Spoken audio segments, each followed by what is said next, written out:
Hello everyone, and welcome to my first YouTube video. I could introduce myself, but chances are if you're here, you already know me. And if you don't, well, you're gonna get to know me. I'm vengeance. A lot has changed since July. Because of Superman's success, both Man of Tomorrow and the Wonder Woman movie have been greenlit, with Man of Tomorrow shooting early 2026. But what about the last piece of the Trinity, Starlight? What about Batman? Well, let's talk about it. In terms of projects coming out soon, we are getting an animated Knightfall adaptation with part 1 releasing in 2026. An epic comic where we get to watch Batman snap in half. Azrael takes over as Gotham's protector in a brutal, chaotic fashion. The story challenges ferocious vigilantism versus Batman's moral code and his legacy. Victory has defeated you. We are also getting a new LEGO Batman game featuring all of the Batman-centric movies, including the Arkham series. The game has 15 hours of core gameplay, which is a lot for a LEGO game. This doesn't include the massive amounts of DLC revealed as add-ons. It looks absolutely incredible, and I will surely be streaming my full playthrough at twitch.tv/x0starlight.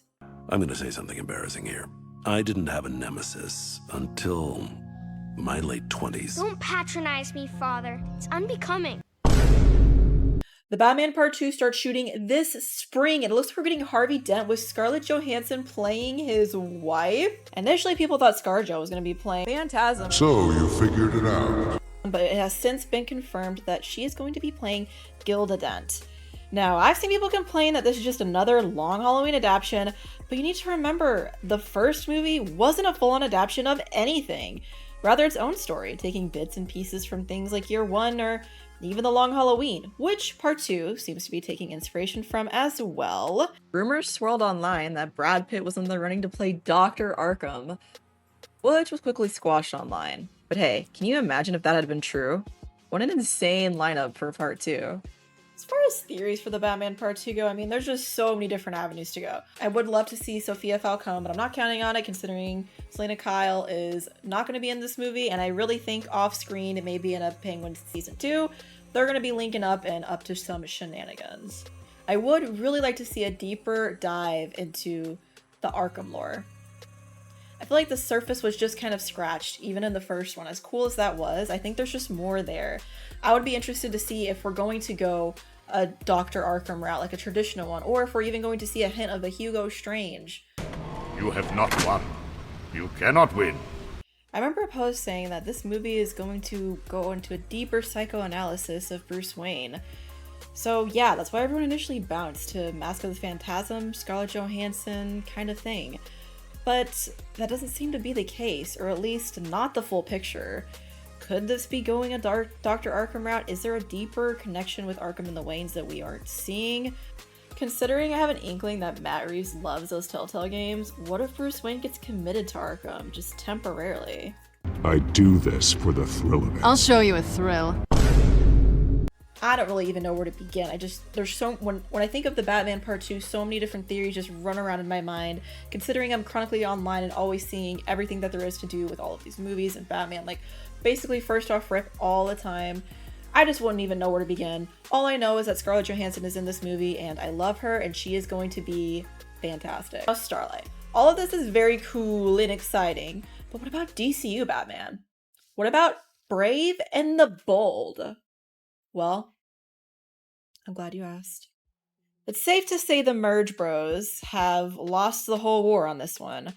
Matt Reeves' epic crime saga will be continuing on in its own universe. But I'm not upset at all, but rather excited we will have two quality Batman at the same time to root for. As far as casting goes, we have some confirmation that the DCU Batman movie will begin filming in 2027. Which does mean casting news is going to be coming in 2026. There are definitely fan favorites for Batman, and I've seen quite a few fan casts I really like. You will answer Inspector Keating's questions, or we will drag you kicking and screaming down to the station, and every person in the town will know you're under suspicion for killing your wife. You woeful excuse for a father! And other ones I absolutely don't like. I think you owe me a train ticket. I mean, I took a few shots, but, wait. Did you say I have to report to a task force? However, there haven't even been any auditions yet or anything sort of a shortlist confirmation.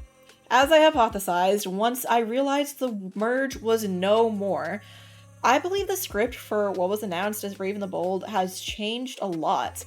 We might not even get Damian as the Robin in the movie anymore. I always thought it was just too many Robins to skip through that are so important to Batlore in the larger DC universe. Think Damian Wayne and John Kent friendship. Damian's gonna be 13 right now, and Clark and Lois aren't even married yet. Batman, it's really you. Am I missing something? Gunn even says that when Batman becomes a father, biologically, could be changed, which supports my theory a bit, but who really knows? I hope that they start with either Jason or Tim, because starting with Dick would just set them too far back in the universe where Batman is in his 30s. But regardless of what they do with the Robins and Batman, I know they cooked, because honestly, I've liked every single thing DC has put out since this Gunn takeover. Even loved most of it.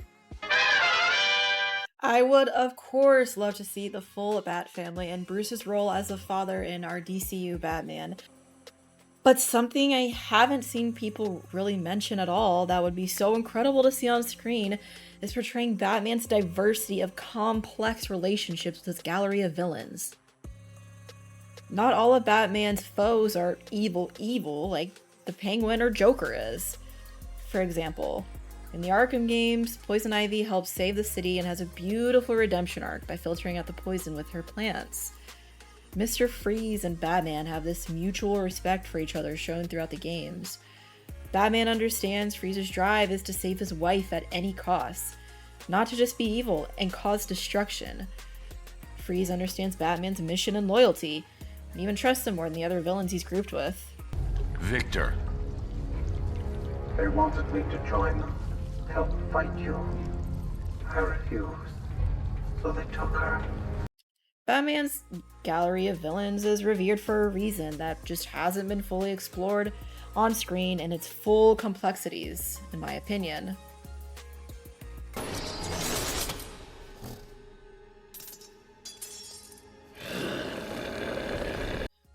All this to say, I love Batman, and I'm sure you do too. So what are your theories? What kind of storylines do you want to see in the Batman Part 2? What do you want to see out of DCU Batman? What Robin do you think they should start at? Do you think the movie is still called Brave and the Bold? So many questions that could run through our little bat brains, but I'm quite excited to see where it all leads. Until next time, and Happy New Year.